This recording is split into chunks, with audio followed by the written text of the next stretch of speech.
الحمد لله لم يزل عالما قديرا حيا قيوما حيا قيوما سميعا بصيرا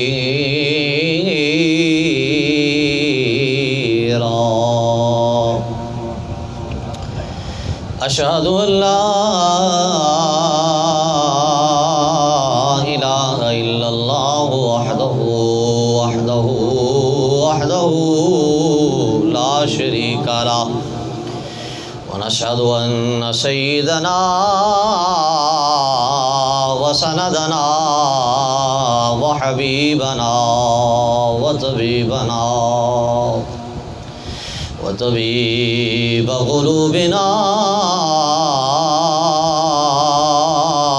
ومأوانا وملجانا آلانا وأولانا محمدا عبده ورسوله أما بعد فأعوذ بالله من الشيطان الرجيم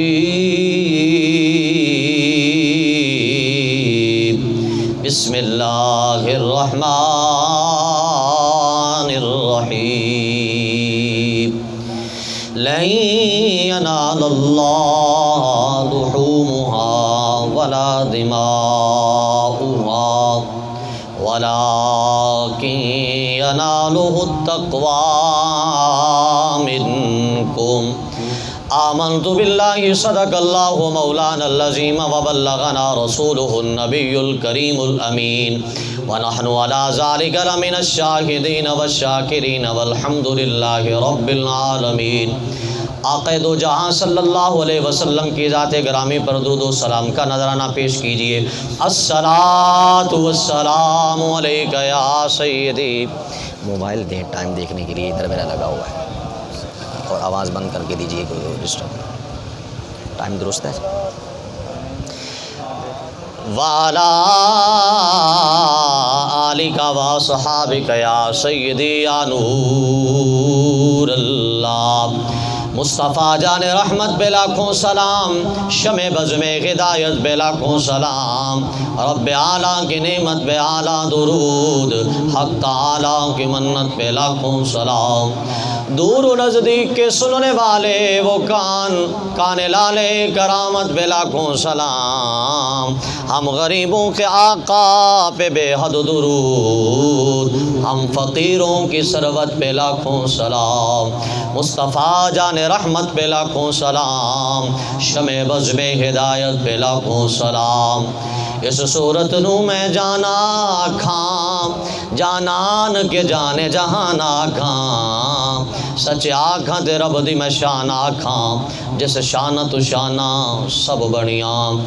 سبحان اللہ ما اجمل کا، ما احسن کا، ما اکمل کا، کتھ بہر علی کتھ تیری ثنا، گستاخ اکھیں کتھ جاڑیاں۔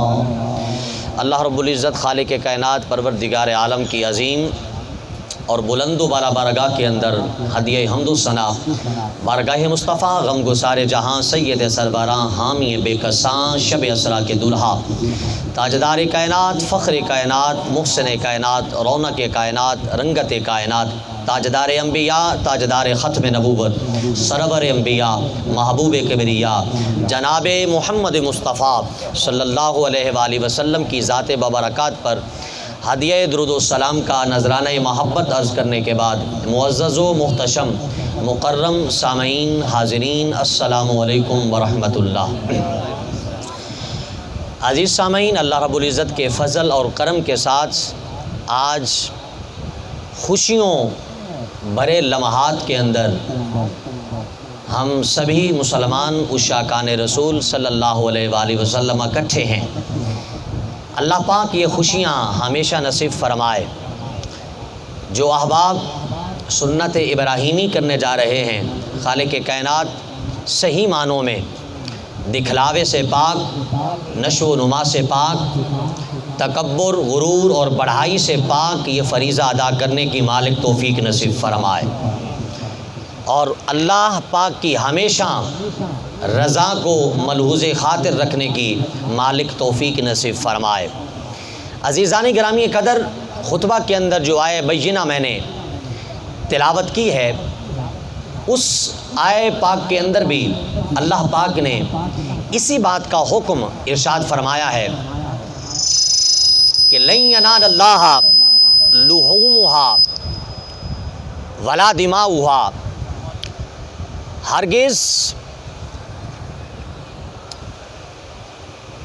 ہرگز تمہارے قربانی کے نہ خون اور نہ ہی گوشت مجھ تک پہنچتے ہیں۔ اس مالک کا حکم، قربانی کرنے والوں، لن ینال اللہ لحومها، ہرگز پکی نفی فرما دی، گنجائش ہی نہیں، لن ینال اللہ، ہرگز تمہاری قربانی کہ جانور کا نہ گوشت مجھ تک پہنچتا ہے،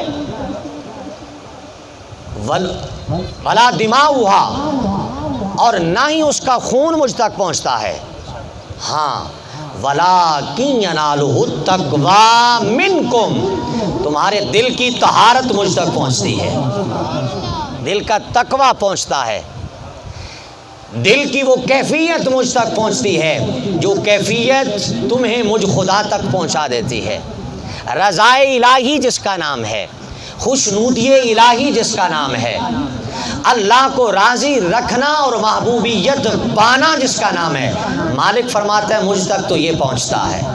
لہٰذا عزیزان گرامی قدر، قربانی کرنے سے پہلے نیتیں پاک کر لیں، نیتیں صاف کر لیں، اور دل کے اندر یہ تصور لائیں کہ اے مالک، یہ جو جانور قربان کرنے جا رہا ہوں میں کہاں طاقت رکھتا تھا، یہ استطاعت کہاں تھی میرے پاس، یہ ولولہ، یہ جذبہ، یہ کیفیت کہاں تھی میرے پاس، اور یہ صلاحیت نہ تھی میرے پاس، تو ہی صلاحیت دینے والا ہے، اور یہ صبر تو ہی دینے والا ہے، اور دولت کو لٹانے کا جذبہ اور ولولہ تو ہی تو دینے والا ہے، لہٰذا میرے ذہن کے اندر دکھلاوا نہیں ہے، میرے ذہن کے اندر تکبر اور غرور نہیں ہے، فرعونیت نہیں ہے، مالک تجھے جو راضی کر رہا ہوں، تجھے جو پانے کی کوشش کر رہا ہوں، تو صرف اور صرف میری منشا تجھے پانا ہے، نہ لوگوں کو دکھانا ہے، نہ بڑے جانور کی نشو و نما کرنا ہے، بلکہ دل کو پاک اور صاف کر کے تیرے حضور حاضر ہونا ہے۔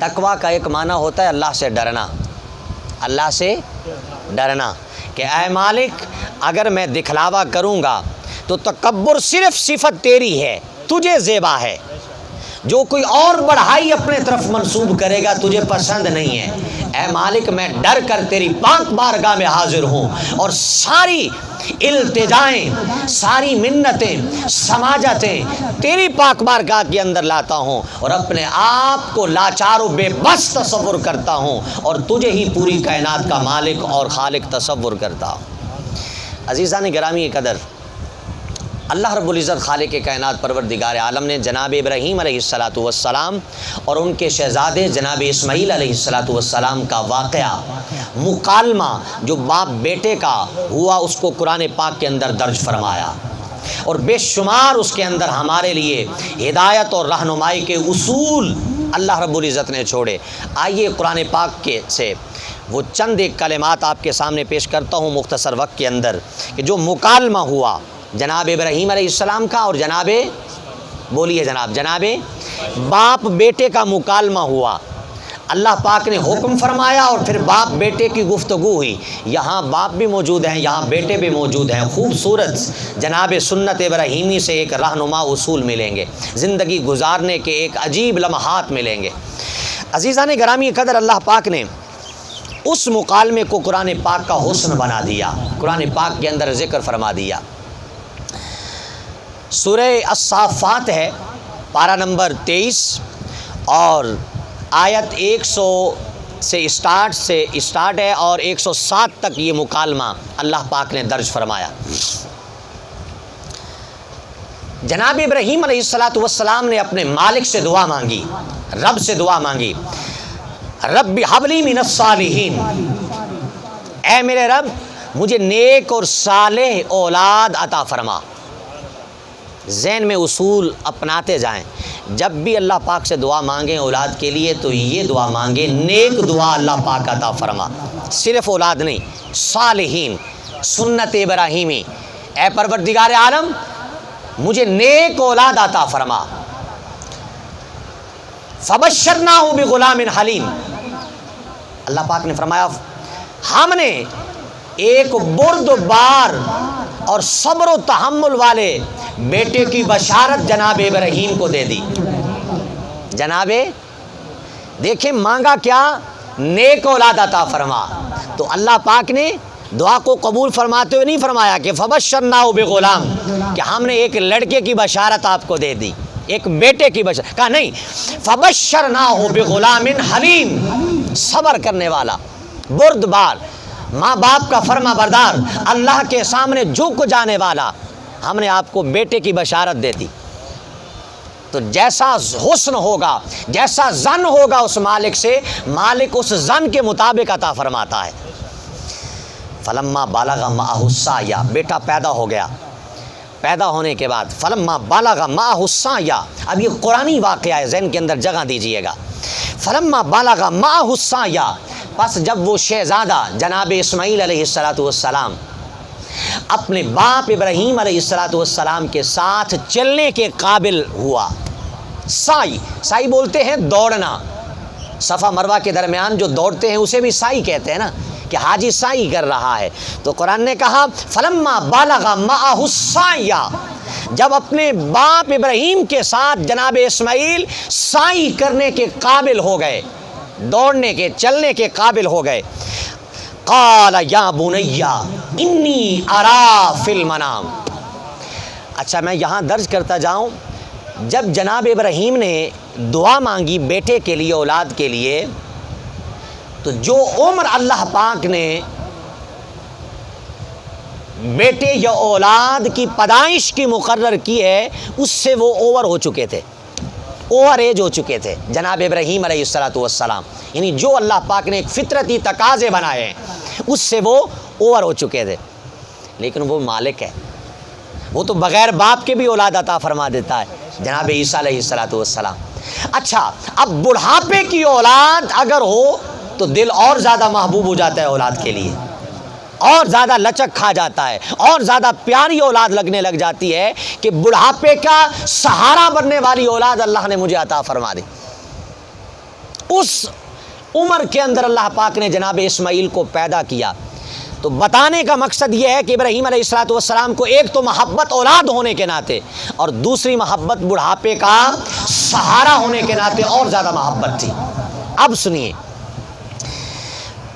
یا بنی انی ارا فی المنام، پیدا ہو گیا جناب ابراہیم علیہ السلام کے شہزادے پیدا ہو گئے اور جناب چلنے کے قابل بھی ہو گئے۔ اب اللہ پاک نے آزمائش میں ڈال دیا، فرمایا یا بنی انی ارا فی المنام، اے میرے بیٹے بے شک میں نے خواب میں دیکھا ہے، بے شک میں نے، ابراہیم اپنے بیٹے اسماعیل کو کہہ رہے ہیں کہ میں نے خواب میں دیکھا ہے۔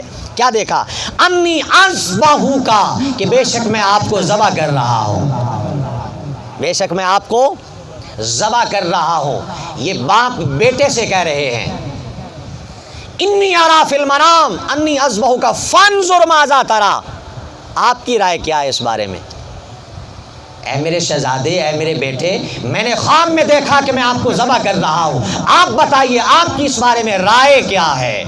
یہاں رکیے اور ایک جملہ دے دوں، سنت ابراہیمی آپ کو قرآن کے حوالے سے عطا کر دوں، اور باپ اور بیٹا بڑے دھیان سے یہ جملہ سنیے گا۔ جناب ابراہیم کی سنت ہے کہ ہر معاملے میں اولاد سے مشورہ لینا، یہ باپ جو حضرات بیٹھے ہیں ان کے لیے جملہ، سنت ابراہیمی ہے آپ کوئی بھی فیصلہ کرنا چاہتے ہیں، گھر خریدنا چاہتے ہیں، پلاٹ خریدنا چاہتے ہیں، اولاد کو اس ازدواجی رشتے میں منسلک کرنا چاہتے ہیں، کوئی بھی نیک کام کرنا چاہتے ہیں، سنت ابراہیمی یہ ہے کہ اپنی اولاد سے مشورہ کریں، اپنی اولاد سے مشورہ۔ جناب سمجھ آئی؟ یہ کس کی سنت ہے؟ جناب خلیل اللہ ابراہیم علیہ الصلوۃ والسلام۔ بھئی اللہ کا حکم ہونے کے باوجود، اللہ کا یہ خواب انبیاء کے اپنی طرف سے نہیں ہوتے، یہ خدا کا حکم ہوتا ہے۔ میرا اور آپ کا خواب شیطانی وسوسہ ہو سکتا ہے، لیکن پیغمبر کا خواب شیطانی وسوسوں سے پاک ہوتا ہے، وہ اللہ کا حکم ہوتا ہے۔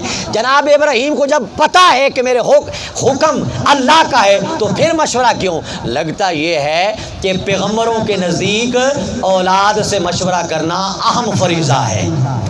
کیا ہے جناب؟ اہم فریضہ ہے۔ سو والدین اس بات پر غور کریں، اپنا حکم مسلط نہ کیا کریں، مشورہ کیا کریں۔ یہ ہے باپ کے لیے، ماں کے لیے۔ اب اولاد کے لیے کیا ہے؟ اس کا اصول بھی اسی قرآن نے دیا۔ قال یا ابت افعل ما تؤمر، بڑی توجہ سے سنیے گا۔ قال یا ابت افعل ما تؤمر، جب باپ نے بیٹے سے پوچھا، اب بیٹا بھی نبی ہے، بیٹے بھی نبی ہیں، اب ان کا جواب سنیے۔ اور یہ جملہ ہوگا اولاد کے لیے۔ یہ جملہ کس کے لیے ہوگا؟ بولیے جناب۔ اولاد کے لیے۔ پہلا جملہ تھا باپ کے لیے کہ مشورہ مانگے اولاد سے۔ اب یہ جو آپ کو بتانے جا رہا ہوں، یہ ینگ مین، یہ اولاد، چاہے سفید داڑھیوں والے ہیں، باپ حیات ہیں تو وہ بھی اولاد ہی ہے، ان کے لیے جملہ، یعنی جو اولاد ہے اس کے لیے جملہ۔ کیا؟ جناب اسماعیل علیہ الصلوۃ والسلام نے کہا قال یا ابت افعل ما تؤمر، اے ابا حضور کر گزریے۔ آپ نے خواب میں دیکھا نا کیا مجھے ذبح کر رہے ہیں، اور مجھے پتا ہے کہ آپ پیغمبر ہیں، پیغمبر کا خواب سچا ہوتا ہے، تو کہا قال یا ابت افعل ما تؤمر، جو آپ کو آپ کے رب نے حکم دیا ہے کر گزریے۔ اولاد فرما بردار بنے، اولاد ماں باپ کو بڑا آسرا سمجھے، اور یہ سمجھے کہ میرا ماں باپ میرے بارے میں غلط فیصلہ کر سکتا ہی نہیں، میرا ماں باپ میرے بارے میں غلط فیصلہ، ہر پیار میں دکھلاوا ہو سکتا ہے، ہر پیار میں جھوٹ ہو سکتا ہے، ملاوٹ ہو سکتی ہے، اس کے اندر مطالب ہو سکتے ہیں، مقاصد ہو سکتے ہیں، حکمتیں ہو سکتی ہیں۔ ماں باپ کی محبت سچی ہوتی ہے، سچی ہوتی ہے، دکھلاوے سے پاک ہوتی ہے۔ ماں باپ کا فیصلہ اولاد کے حق میں سچا بھی ہوتا ہے، مخلص بھی ہوتا ہے۔ سنت ابراہیمی مشورہ مانگنا اور اولاد کا ماں باپ کے فیصلے کے سامنے سر جھکانا جناب اسماعیل کی سنت ہے۔ نہیں سمجھ آئی جناب؟ پھر سبحان اللہ ماڑی کو اگر نہیں سمجھ آئی دے سبحان اللہ ٹکا کے کو یار زور سے کہیں سبحان اللہ۔ جن کو سمجھ آئی وہ بولے۔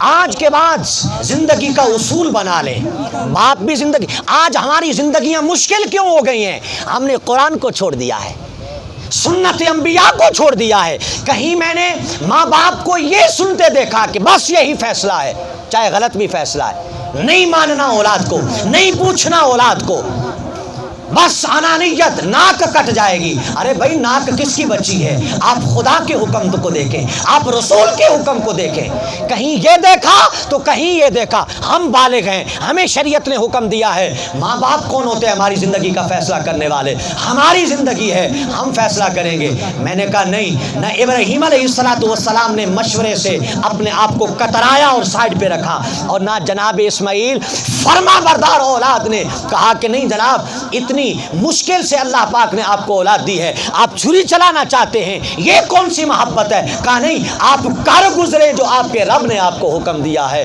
نہ رب مجھ سے غلط کر سکتا ہے، نہ میرا باپ مجھ سے غلط کر سکتا ہے۔ زندگیوں میں شامل کریں، زندگیوں میں شامل کریں، گھر جنت بن جائے گا، گھر جنت بن جائے گا۔ اولاد سے پوچھیں تو اولاد سے پوچھنے کا انداز بھی یہ ہو کہ آپ کی محبت جھلک رہی ہو، آپ کا حکم نہ جھلک رہا ہو۔ ایک بزرگ تھے، کہا میں نے پوری زندگی اپنی اولاد کو حکم نہیں دیا کسی کام کا، حکمن کوئی بات نہیں کی کہ بیٹا یہ کریں بیٹی یہ کریں. کہا مجھے معلوم ہے کہ ماں باپ کا حکم فرض کی حیثیت رکھتا ہے. اگر اولاد نے تاخیر کر دی تو کہا اس کی زندگی تو برباد ہو گئی. خدا تعالیٰ نامہ اعمال میں بدکاریاں لکھ دے گا, گناہ لکھ دے گا, دوزخ لکھ دے گا. کہا مجھے اولاد سے محبت ہے, میں نے کبھی حکمن اولاد کو کوئی کام کہا ہی نہیں. انسان ہے, شاید کترا جائے, شاید کوئی جنازی لچک کھا جائے. جب بھی میں نے کہا ہے تو آپشنل حکم دیا ہے, آپشنل بات کی ہے کہ کر لیں اگر کر سکتے ہیں. ایسی بھی دنیا دیکھی ہے. لہٰذا اعتدال ہونا چاہیے, میانہ روی ہونی چاہیے والدین اور اولاد کے درمیان. عزیزان گرامی قدر, جناب اسماعیل علیہ السلام نے عرض کی اپنے ابا حضور سے کہ یا ابت افعل ما تؤمر, اے ابا حضور آپ کر گزریے جو آپ کو حکم ہوا. اور ستاجدونی, مجبوراً نہیں کہہ رہا, اے میرے ابا حضور میں مجبوراً نہیں کہہ رہا, ستاجدونی انشاءاللہ من الصابرین, آپ کریں اور مجھے آپ صبر کرنے والا پائیں گے, احتجاج کرنے والا نہیں پائیں گے, مجبور اور بے بس اور لاچار نہیں پائیں گے, ہمیشہ صبر کرنے والا. آپ چھری چلائیں میں صبر کروں گا. میں دنیا کو بتاؤں گا کہ اولاد کیسی اولاد ہوتی ہے. میں کائنات کو بتاؤں گا کہ ماں باپ کا جب حکم آ جائے تو سر کیسے جھکا لیتے ہیں. میں کائنات کو بتاؤں گا کہ ماں باپ کا حکم خدا کا حکم کہلاتا ہے, رسول کا حکم کہلاتا ہے, قرآن اور حدیث کا حکم کہلاتا ہے. میں ساری اولادوں کو حکم اور ساری حکموں کو, ساری اولادوں کو ایک راستہ دیے جاتا ہوں کہ جب ماں باپ کا حکم آ جائے تو سر جھکا لیا کرے. ارے وہ ماں باپ کہ جس کے بارے میں قرآن نے بھی کہا اور نماز میں بھی شامل کر دیا, رب اجعلنی مقیم الصلاۃ ومن ذریتی ربنا وتقبل دعا ربنا اغفر لی ولوالدی وللمؤمنین یوم یقوم الحساب. ارے نماز پڑھنے والے, خدا کے سامنے سجدہ ریز ہونے والے, جب تو نماز پڑھ رہا ہے اس نماز کے اندر, بندگی خدا کے اندر, تو اپنے والدین کے لیے دعا مانگ رہا ہے, اللہ میری والدین کی بخشش فرما. جیسے ہی سلام پھیرا ماں باپ سے باغی ہو گیا. منافقت کسے کہتے ہیں, ڈبل چال کسے کہتے ہیں, اسے ہی تو کہتے ہیں. ارے نہیں, اسلام کو مخلص اپنے فرما بردار چاہیے, اسلام کو مخلص اسلام والے چاہیے. قرآن ڈرو خدا سے ہوش کرو, کچھ مکر و ریا سے کام نہ لو, یا اسلام پہ چلنا سیکھو یا اسلام کا نام نہ لو. اسلام تو سیدھا سادہ دین ہے. رب ارحمہما کما ربیانی صغیرا, یہ قرآن نے بتائی ہیں دعائیں کہ یہ دعا کیا کریں, اے پروردگار عالم جس طرح بچپن کے عالم میں میرے ماں باپ نے مجھ پر رحم کیا, آج تو ان پر رحم کر. یہ قرآنی دعا ہے, یہ قرآنی دعا ہے. یہ اللہ نے فرمایا تم مجھ سے یہ مانگو. اے اللہ, اے پروردگار عالم, جس ماں باپ کی بخشش کی دعا تو ہمیں سکھا رہا ہے, تو ہمارے مانگے بغیر بھی تو دے سکتا ہے, ہمارے مانگے بغیر بھی تو ہمارے ماں باپ کی بخشش فرما سکتا ہے. ہمیں کیوں کہا اس لیے کہا کہ فرما بردار کون ہے ماں باپ کا. کائنات کو بتایا جائے کون اپنے لیے مانگتا ہے, کون ماں باپ کے لیے مانگتا ہے. ارے اوروں کے لیے جینا سیکھیں. ہر ایک اپنے لیے جیتا ہے, ہر ایک اپنے لیے کرتا ہے, ہر ایک اپنے لیے کوشش کرتا ہے. چیدہ ہوتے ہیں جو اوروں کے لیے کرتے ہیں, تھوڑے ہوتے ہیں جو اوروں کے لیے جیتے ہیں, تھوڑے ہوتے ہیں جو کہتے ہیں میں بھوکا رہوں آپ کھائیں, میں کھڑا ہو جاتا ہوں آپ بیٹھیں. یہاں تو سیٹوں پر لڑائی ہو جاتی ہے. آپ گاڑی پر سوار ہوں, آپ دیکھیں, مجبور بھی دیکھ رہے ہیں, کھڑا ہوا فرد جو جناب لاچار ہے, بوڑھا ضعیف بھی دیکھ رہے ہیں, لیکن نوجوان کو توفیق نہیں ہوتی کہ میں سیٹ انہیں دے دوں. گاڑی پہ چڑھنے کا انداز دیکھ لیں, دھکم پیل کر رہے ہیں, جی میں پہلے چڑھ جاؤں. میں نے کہا مجھے اسلام نے یہ بتایا ہے کہ نہیں آپ پہلے چڑھے. مجھے اسلام نے یہ بتایا کہ پہلے آپ بیٹھے میں کھڑا ہوں. مجھے اسلام نے یہ بتایا کہ آپ پہلے کھائیں میری خیر ہے. مجھے اسلام نے یہ بتایا ہے کہ آپ پہلے پئیں میری خیر ہے. مجھے تو صحابہ اکرام کی سیرت سے یہ ملتا ہے کہ ایک پیاسا دوسرے پیاسے کو پانی دیتا ہے, اور پیاس بھی اس شدت کی کہ جس سے انسان کی موت ہو جاتی ہے. دوسرا پھر تیسرے کو دیتا ہے, تیسرا پھر چوتھے کو دیتا ہے, ساتوں کو موت ہو جاتی ہے. پانی کوئی بھی نہیں پی سکتا, پانی کوئی بھی نہیں پی سکتا. نہیں آپ پئیں جناب, آپ پئیں جناب, آپ پئیں. تو کیا حالت غیر نہیں ہوگی؟ انہیں نہیں پتا کہ میں مر جاؤں گا. اس کا مطلب یہ ہے کہ اوروں کے لیے جینا یہ اور دنیا ہے. خدارا اوروں کے لیے جئیں، اوروں کے لیے کچھ کریں، مالک اس پر خوش ہوگا۔ اس جسم کے لیے تو میں کروں گا نا، اس کو سنواروں گا، سجاؤں گا اور اچھا لباس پہنوں گا، میرا مالک اس پر نہیں خوش ہوگا، میرا مالک اس پر خوش ہوگا کہ اچھا لباس میں نے اور مسلمان کو کتنا دیا ہے، مجبور لاچار بے بس کی مدد میں نے کتنے کی ہے، میں نے کتنے لوگوں کے کام بنائے ہیں اور کتنوں کے بگاڑے ہیں، یہ مالک دیکھے گا۔ میں نے کورٹ کچہریوں میں کتنوں کو گھسیٹا ہے اور کتنوں کو جو گھسیٹے جا رہے ہیں ناجائز ہیں اور ان کو میں نے چھڑوایا ہے۔ اسلام یہ دیکھے گا، رب یہ دیکھے گا۔ رب فرماتا ہے میں جو 70 ماؤں سے بڑھ کر محبت کرتا ہوں تو جس طرح تجھ سے کر رہا ہوں، جو تیرا مخالف ہے اس سے بھی میں 70 ماؤں سے بڑھ کر محبت کرتا ہوں۔ میں نے تو پیدا کیا، میں نے تو بنایا سنوارا۔ عزیزان گرامی قدر، جناب اسماعیل علیہ السلام اپنے ابا حضور سے کہا کہ ابا حضور آپ کر گزریے اور احتجاج نہیں کروں گا، دنیا کو سبق دوں گا کہ خدا کی رضا اور والدین کی رضا کیا ہوتی ہے، صبر کروں گا۔ ستجدنی انشاءاللہ من الصابرین۔ فلما اسلما، پس جب دونوں اللہ کے حکم کے سامنے سرنڈر ہو گئے، اللہ کے حکم کو مان لیا، باپ بیٹے اسلما راضی ہو گئے، سر تسلیم خم کر لیا، تو کیا ہوا؟ وَتَلَّهُ لِلْجَبِينِ، اور پریکٹیکل کرنے پر بھی اتر آئے۔ باپ نے بیٹے کو زمین پر لٹا دیا، باپ نے بیٹے کو، پیغمبر نے پیغمبر کو زمین پر لٹا دیا، اچھے نے اچھے کو زمین پر لٹا دیا، سونے اور خوبصورت نے خوبصورت کو زمین پر۔ یہ دنیا میں انوکھا واقعہ تھا۔ پریکٹیکل کرنے پر اتر آئے کہ اے مالک، اوپر سے نہیں، حکم دل سے مانے جاتے ہیں۔ وَتَلَّهُ لِلْجَبِينِ، اور پیشانی کے بل لٹا دیا جناب اسماعیل کو جناب ابراہیم علیہ السلام نے۔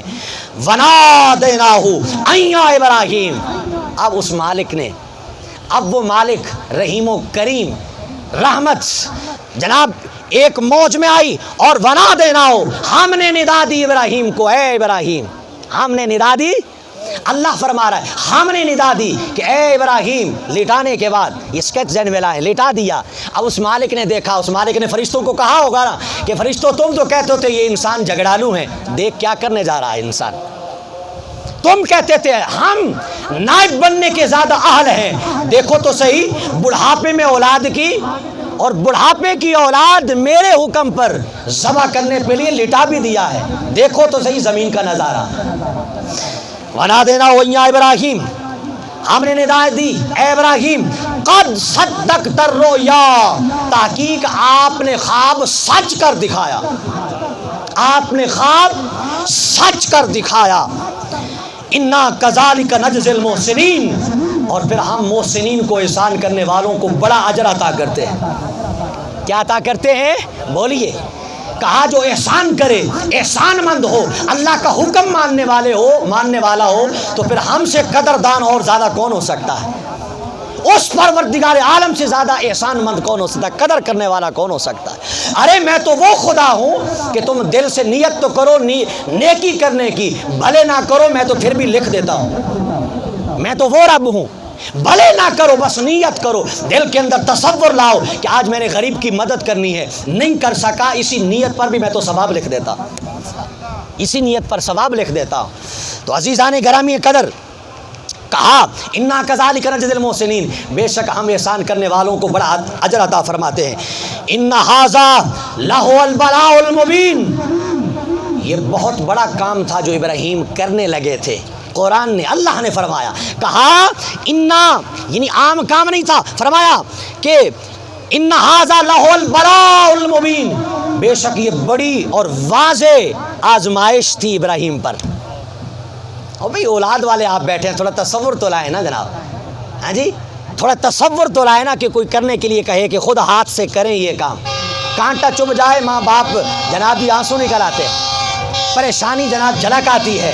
ارے اولاد کی محبت رکھنے والوں، اولاد سے محبت کریں، لیکن سب سے پہلے خدا اور رسول سے محبت کریں، اللہ سے محبت کریں، اس مالک سے محبت کریں۔ اے پروردگار عالم، تیرے حکم پر ساری چیزیں قربان ہو جائیں۔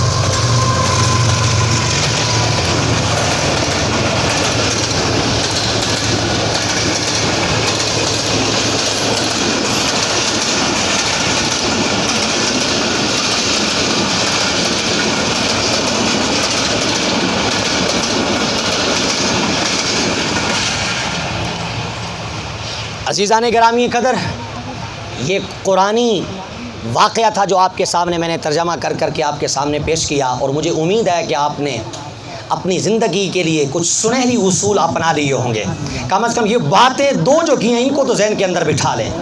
ماں باپ بھی میانہ روی سے چلیں اور اولاد بھی، ماں باپ بھی یہ سمجھے کہ یہ اولاد جو ہے نا، جہاں میری اولاد ہے یہاں اللہ کی مخلوق بھی ہے، جبر نہیں ہونا چاہیے میری طرف۔ اور اولاد کو جناب اسماعیل علیہ السلام کی سیرت پر چلتے ہوئے یہ سوچنا چاہیے میرا باپ مجھ سے غلط نہیں کر سکتا، غصہ کر سکتا ہے، میرا باپ ناراض ہو سکتا ہے، لیکن مجھ سے ناجائز اور غلط نہیں کر سکتا۔ سو میرا فیصلہ مجھ سے زیادہ میرا ماں باپ اچھا کر سکتا ہے، سو میرا سر تسلیم خم ہے، سو میرا سر تسلیم۔ اللہ پاک کی پاک بارگاہ میں دعا کرتا ہوں کہ اللہ رب العزت جناب ابراہیم علیہ السلام، ابھی میں حدیث کی طرف آنا تھا لیکن وقت ہو گیا، چونکہ میں نے کہا تھا کہ ٹائم کی پابندی انشاءاللہ یہ ہمارا ہمیشہ زینہ رہا ہے، وگرنہ میں نے حدیث پاک سے بھی میرا مطالعہ تھا، اس سے بھی چند باتیں آپ سے کرنا تھی، بس میں یہی التماس کے ساتھ اپنی بات کو مکمل کر رہا ہوں۔ زندگیوں کے اندر اعتدال لائیں، میانہ روی لائیں، پھر انشاءاللہ گھروں کی رونقیں آپ دیکھیے گا، پھر آپ کا دل گلی بازاروں میں نہیں لگے گا، گھروں کے اندر لگے گا۔ آج نوجوان کہتے ہیں نا میں گھر جاتا ہوں دل نہیں لگتا، اسلام نہیں ہوتا گھر کے اندر، دین نہیں ہوتا، دین کی بات نہیں ہوتی، دین کی محبتیں نہیں ہوتی۔ اللہ پاک کی پاک بارگاہ میں دعا کرتا ہوں کہ خالق کائنات سنت ابراہیمی کا صدقہ ہماری زندگیوں کو نور اسلام سے منور فرما دے، دین اسلام سے منور فرما دے۔ اور قربانی آپ کرنے جا رہے ہیں، کوشش فرمائیے گا کہ جو ایکسٹرا مواد ہوتا ہے، اوجڑی وغیرہ جیسی چیزیں، جہاں سنت ابراہیمی ایک نیک کام کرنے جا رہے ہیں وہاں صفائی آدھا ایمان ہے، نصف ایمان ہے، تو عذرائے کرم ان چیزوں کا ضرور خیال رکھیے گا۔ جس کو تکلیف ہوئی نا آپ کے اس عمل سے تو آپ کے ثواب میں کمی آ جائے گی، کہ آپ نے نیک کام کر کے تو جاتے جاتے ایسا کام بھی کر دیا کہ جو آنے والوں کو تکلیف ہوئی ہے اس کام سے۔ سو جو ایکسٹرا مواد ہے، جو ایسی چیزیں ہیں کہ جو زائد ہیں، اوجڑی ہے یا ایسا مواد فاسدہ ہے، اس کو ایسی جگہ ٹھکانے لگائیں کہ جہاں پر مسلمان کو آتے جاتے تکلیف نہ ہو۔ جتنی ایفرٹ آپ نے قربانی پر کرنی ہے اس سے دگنی اس کام پر کرنی ہے۔ یہ اینڈ تک جہاں جہاں دوست کھڑے ہیں یہ سب کو بات سمجھ آنی چاہیے اور سب اس پر عمل کریں، تو انشاءاللہ العزیز پھر آپ دیکھیے گا کہ اللہ پاک فضل فرمائے گا۔ جی کچھ کہنا ہے آپ نے؟